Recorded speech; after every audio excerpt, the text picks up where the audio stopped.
उरणमधील जुगनू कोळी आणि तेजस्वी कोळी या बंटी बबलीच्या जोडीनं नेरूळ सीवूड्स येथे राहणाऱ्या डॉक्टर दाम्पत्याला तब्बल 3,30,00,000चा गंडा घातल्याची घटना घडली होती। याबाबत नवी मुंबई NRI पोलीस ठाण्यात गुन्हा दाखल आहे। यातील आरोपींना न्यायालयानं अटकपूर्व जामीन नाकारल्यानंतर परदेशात पलायनाच्या प्रयत्नात असताना या बंटी बबलीच्या जोडीला दिल्ली आंतरराष्ट्रीय विमानतळावरून अटक करण्यात आली।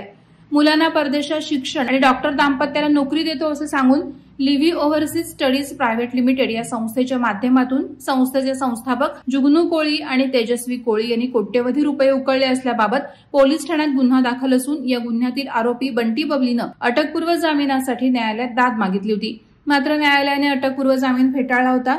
त्यामुळे न्यायालयीन प्रक्रियेला सामोरं जावं लागू नये म्हणून परदेशात जाण्याच्या प्रयत्नात असलेल्या या जोडीला दिल्ली विमानतळावर अटक करून ताब्यात घेण्यात आले। न्यायालयानं या प्रकारानंतर तेजस्वी कोळी हिला न्यायालयीन कोठडी दिली असून जुगनू कोळी याला पुढील तपासासाठी 3 दिवसांची पोलीस कोठडी सुनावली आहे। या संपूर्ण प्रकारामध्ये डॉक्टर दाम्पत्याच्या दोनही मुलांचे 2 शैक्षणिक वर्षांचं नुकसान झालंय।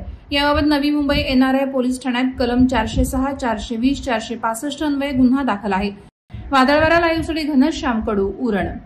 नवी मुंबई व रायगड जिल्ह्यातील ताज्या बातम्या आणि घडामोडींसाठी सबस्क्राईब करा वादळवारा लाईव्ह चॅनल आणि दाबा बेल आयकॉन।